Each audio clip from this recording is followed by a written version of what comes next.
APJ அருள் வணக்கம்.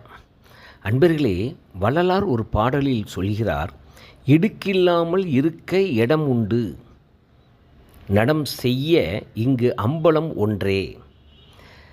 அதாவது இடுக்கு என்றால் துன்பம் அவத்தை, இடம் என்றால் சபை என்று அர்த்தம். அது சத்திய ஞான சபையை குறிக்கிறது. அந்த சத்திய ஞான சபை ஒன்றே, அந்த அம்பலம் ஒன்றே அவத்தைகளை நீக்கக்கூடிய, உண்மையை செய்விக்கின்ற தருவிக்கின்ற ஒரு இடம் என்று அழகாகச் சொல்கிறார்.